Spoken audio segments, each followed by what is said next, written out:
Good morning. This is Matthew Gates with In the Building LA, an online source for news and information on the people, projects, and policies that are reshaping our community. I'm joined today by Mike Chappell. Mike is a certified general real estate appraiser who is responsible for providing advisory and consulting services for real property. He provides opinions of value for all major property types, including office, retail, industrial, multifamily, as well as vacant land. His work is used in lending transactions, litigation support, as well as estate and tax planning purposes. Over the past 2 years, Mr. Chappell has provided opinions of value in aggregate of more than $1 billion, and he is also a designated member of the Appraisal Institute. Good morning, Mike. How are you doing?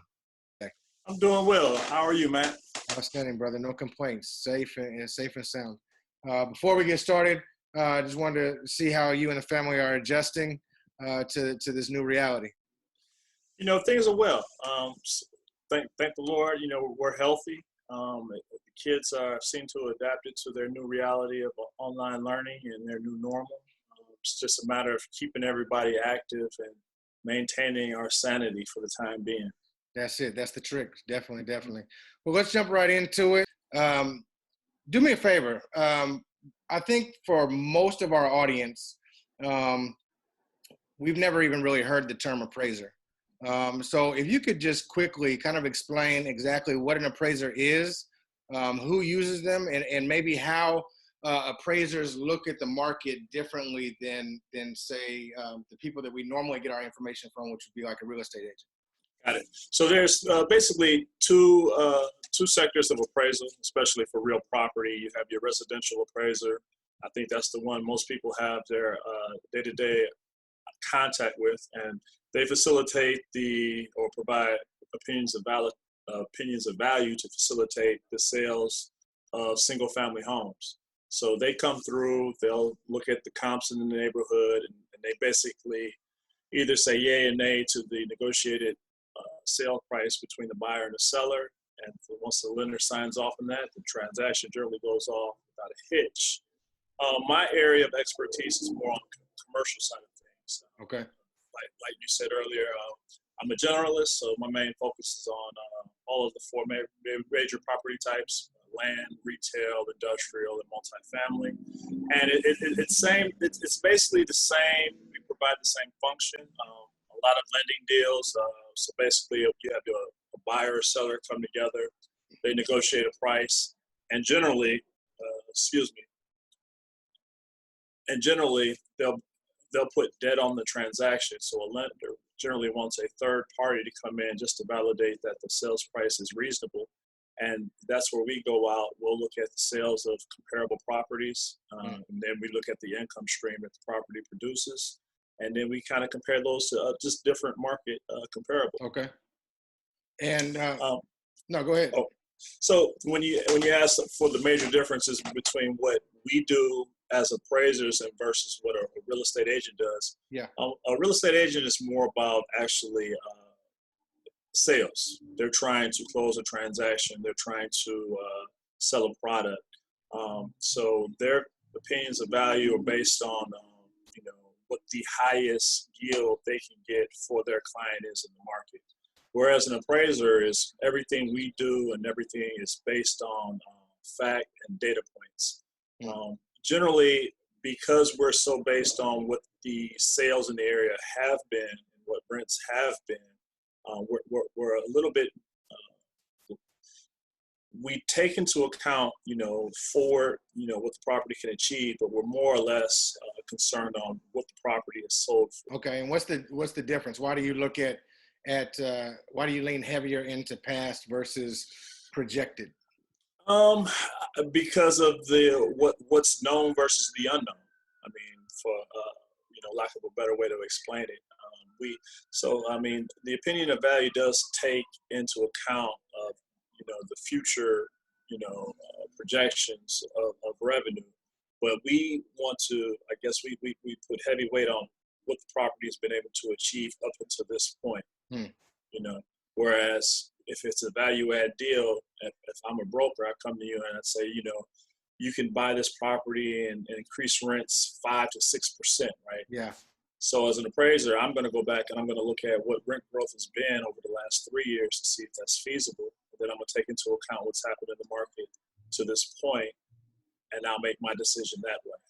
So getting a broker opinion of value, it maybe has a little more of a speculative element to it, depending on the agent, obviously, where yours is driven largely by the facts and data to support the underwriting process, right? I would say that's fairly accurate. I don't want to portray brokers in a poor light or in a bad light. I think they're very professional in what they do. It's just subtle nuances to what we do versus what they do.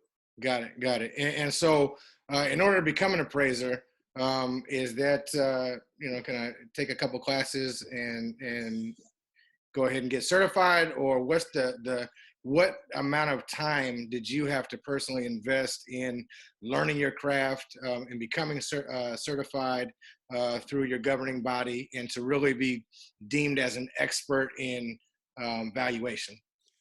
That's a great question, and I think it's something that I guess it's not really common knowledge. I mean, as you know, to get a real estate sales license, it's 3 classes, and it's an exam. Whereas to secure state certification, there's maybe 7 courses that have to be taken either through a third-party provider or the Appraisal Institute.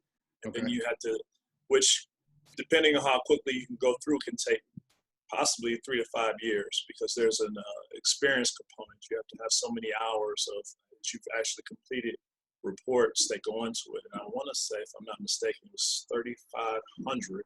And then you had to sit for a 3-hour exam. And that's just to get your state license. Wow. And so moving past that, so the Appraisal Institute offers a designation, the MAI designation, which I recently completed last year. And that is basically just an advanced kind of degree or a master's degree in appraisal valuation. You just continue with maybe 4 or 5 courses, and you sit and actually do a demonstration report, which can be comparable to actually putting it together or writing a thesis and defending it. Okay. And then, you go through and sit for, 4-hour exams. So it's grueling. Got it. So if I'm going out and hiring an appraiser, it's safe to say that there's a fair amount of academic and work and training that went into them being able to practice the craft that they practice, right? Absolutely. That might be an understatement. How long did it take you to get through? Oh man, so I just finished it in early 2019. So from start to finish to get my MAI designation, it was close to 7 years. Wow, congratulations. Yeah, thank you. And so coming into 2020, I think a lot of people were considering buying and selling. Like in my neighborhood alone, I see over the last, let's say 6 to 8 months, a lot of homeowners start to take out loans, whether it's HELOC or just taking some sort of equity out of the house to start renovation projects, with the idea that they were going to be able to hit the market this summer and try to capture this late cycle pricing momentum. Obviously now with COVID-19 and state lockdowns, it's not shutdown of non-essential businesses. All of those kind of ideas and plans are up in the air, right? Mm-hmm. But as somebody who is considering getting into the market, whether it's from the buying or the selling side, what sort of things should they be considering, or what kind of, impact does the health and economic damage that's being caused by the crisis have on what their expectations should be? Well, anytime you're making a decision to enter the market, either as a buyer or a seller, I think you need to always have a good idea of what your motivations are, what's driving you to do this. From a seller's standpoint, sellers typically try to maximize the value of what their property is worth, right? And if all things being equal, if they don't need to sell, this would be absolutely the worst time to enter into or taking your property to market, just because of so much uncertainty.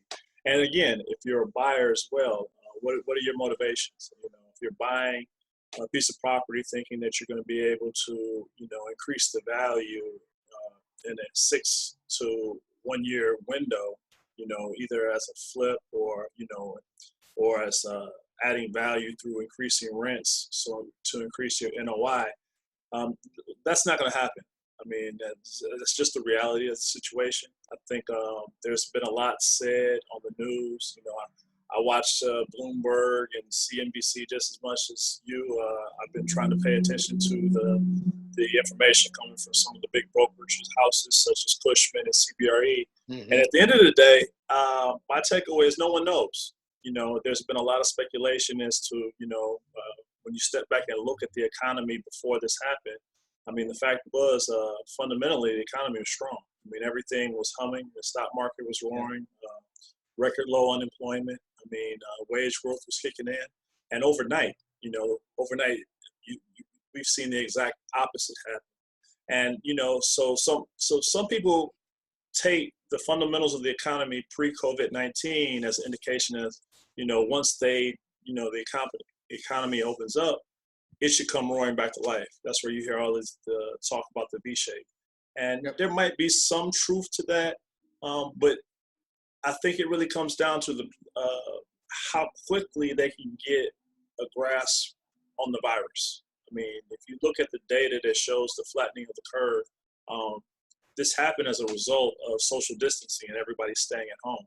There hasn't been much done, as far as testing and treatment to kind of mitigate what happens when everyone goes back to work. And I think that's the question mark that's on everybody's mind is, what happens? And then that's going to dictate, what kind of recovery we're going to see. So it sounds like my motives and why I would get into the market are probably equally as important as whether I should get into the market, right? Oh, absolutely. If I'm looking at a short-term window, it might be wise to kind of sit this out and see where everything levels off once we have a little more clarity on the health impacts and the economic fallout, what unemployment looks like 12, 18 months from now, how quickly the economy can ramp back up following the shutdown versus if I'm maybe a long-term buy and hold investor who's looking strictly for cash flow in a secondary or kind of peripheral market.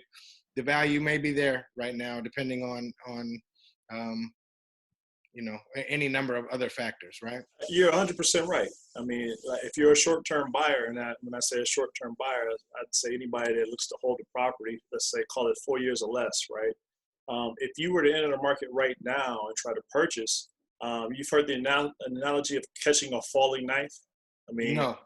So basically, you can look at the market and look at the real estate market like, because there's so much uncertainty, what might look like a good deal today, depending on how long the market bottoms out, it may drop another, 10, 20%, maybe 6 months from now. So where you're buying, you think you're buying here and you're saying it's the bottom, but it might go to here, Yeah. Excuse me. No. Yeah. So, and vice versa. You could buy here and tomorrow, if they can get things open and it's, seamless, it might kick back. I mean, that's really the uncertainty of it. Yeah. I've just in looking earlier this week at some of the local numbers, across the board listing prices over the last, from March 20th to April 10th, fallen off about 10%. But depending on the pocket, you don't necessarily see this huge drop in activity or pricing. I think the numbers will be probably pretty revealing as we get to May and you have a full month to look at actual sales transactions versus list data. But markets like Inglewood or West Adams have seen a marginal decrease in list prices, where maybe some other areas, pockets of South LA, and other markets across the country have seen almost a much more severe kind of break Mm-hmm. on the system, while people try to figure out whether or not this is the right time to move, and even agents and buyers adjust to the realities of having to do things virtually, right? And being Absolutely. operating in a sight unseen kind of manner. So one of the groups that I've really been interested in lately, as this has kind of unfolded, is the small businesses, both non-essential and essential. Had an opportunity to jump on and interview a couple local restaurants. And so hearing their side and understanding what they're dealing with from an operational standpoint, and really just trying to keep their businesses afloat, has been very informative. The flip side of that, right, is from the standpoint of the retail owner, right, who owns the strip mall, or some of the triple net properties that you see around. And what kind of impact is this crisis having on them? And is there, are there, with the uncertainty in lending that's going on right now, are they in a position where that's not going to kind of snowball and create some real chaos here over the next 6 months? So, and it goes back to what I said earlier about just, I guess the time it takes to get the economy back open, right? I think all of the economic measures taken by Congress and the Fed was basically to provide a stopgap, of three months, and that's pretty much, they've given like was a 90-day moratorium on evictions and providing forbearance for property owners. Um, Once you get outside that window, either they're going to have to take stronger measures to actually protect the property owners, For sure. and, Yeah. as well as the business owners. Both. I mean, because both sides are hurting.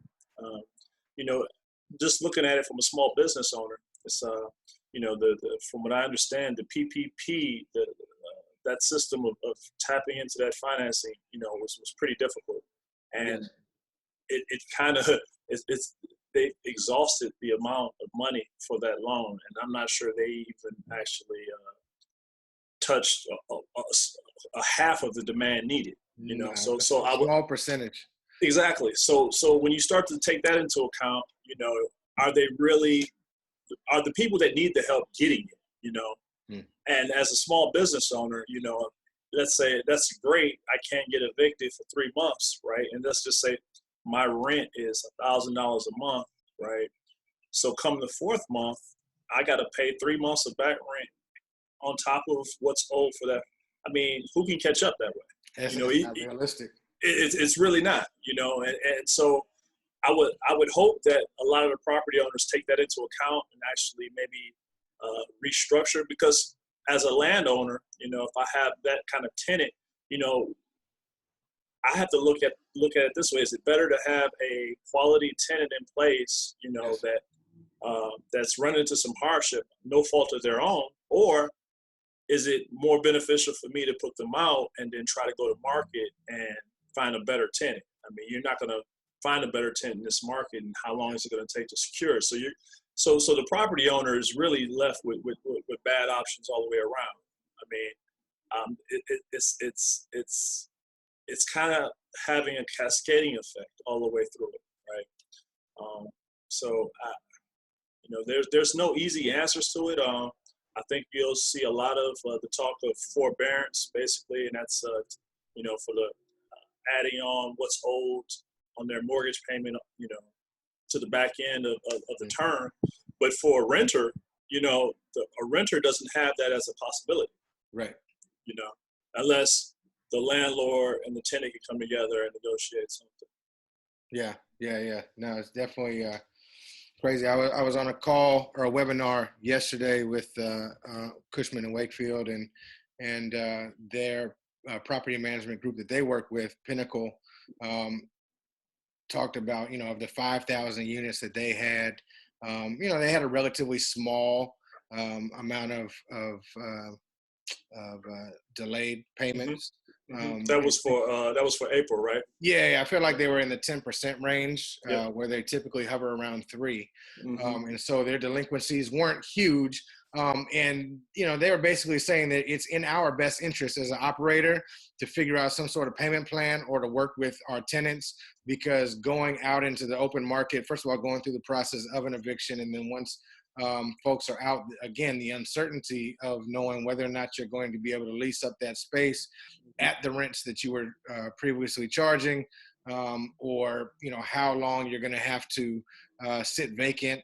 What sort of improvements are you going to have to put into the building or into the space in order to get it released? It just doesn't make sense to do all that in an environment where nobody has any answers about how long this is going to last. Absolutely. I mean, it just comes down to your cost versus your reward. I think the costs far outweigh the rewards of the uncertainty for that. Because at the end of the day, are you going to be able to get a better tenant with a better credit profile who's going to be able to pay you more rent? I mean, I don't see that happening. I mean, basically everybody's in this together. Yeah. So, lastly, one other thing. Over the last, let's say, 2 or 3 years, I found there's been an incredible amount of, it's really beautiful, an incredible amount of energy from our community, um, pouring into this mindset of investing and ownership, right?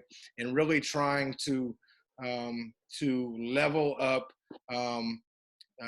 both from an individual standpoint and from a community standpoint, our ownership stakes in our neighborhoods. And some of that, unfortunately, a lot of awareness was raised by the untimely passing of Nipsey, but the catalyst out of that, the springboard out of that, has been folks who were never really focused on real estate as a vehicle are now starting to get interested. What kind of advice would you offer to folks who are considering getting in? So I think right now is probably it's the ideal time. If you had any interest of starting a business or taking the time to learn more about, starting to make investments, whether it be in real estate or the stock market or any other asset class, I mean, this is the time to do it. I mean, you want to buy in. Pardon my expression, but when there's blood on the streets, it's time to buy assets, actually. Which is counterintuitive to the most of the way that people feel about what's going on in the market. Generally, when things are going bad, everybody wants to sell and move to the sideline to wait it out. Yeah. I think this is the best time to actually take time, do your due diligence, research your investment thesis, make sure you understand all of the pros and cons to what it is you're trying to do, understanding all of the risks associated with it, and then to act boldly. I think, not to sound as a mercenary, but a lot of people made a lot of money in 2008 and 2009 going through the recession. I think Warren Buffett is like the poster boy for it. Generally, in every downturn, he finds a way to increase his net worth almost as a multiple, just because he has the cash and he's willing to identify and find value in companies. And finding value basically is just paying attention to the fundamentals. I mean, if you look at an apartment building, right, the 3 months before this COVID-19 happened, I mean, if it was good investment then, I'm pretty sure that apartment building would be the same investment maybe a year from now. It might take a while to get back to that level, maybe a year, maybe 2 years, but the fundamentals are the same. People are going to need a place to live. Coming out of this, retail will look entirely different. So I can't speak the same for that, but there are asset classes that are thriving. Industrial, I think we spoke offline, with the increase in e-commerce and the talk of bringing some important or necessary or essential services production back to the States, most notably the PPP equipment for healthcare workers. I mean, that should increase demand for industrial. I think more people buying their groceries online now is going to increase cold storage, which until maybe 5 years ago was a dying industrial segment. I mean, data centers. I mean, so there are a lot of areas. It's not doom and gloom. If anything, in the short term, this is a buying opportunity at a discount.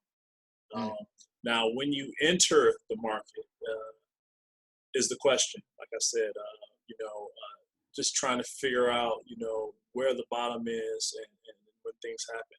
And actually, the more I think about it, I think once they can actually put measures in to test more appropriately and possibly make greater headway towards a vaccine, I think that's when you'll start to see things getting back to some semblance of normal.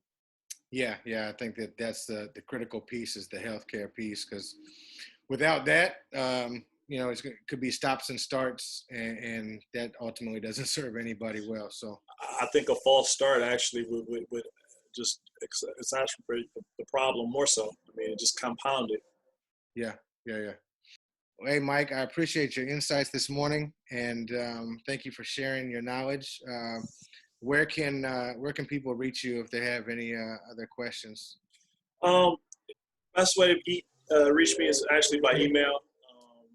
It's M Chappell, CHAPPELL, at Peregrine, PERGRINERP.com. And I just hope everybody continues to stay safe, stay healthy, and stay positive.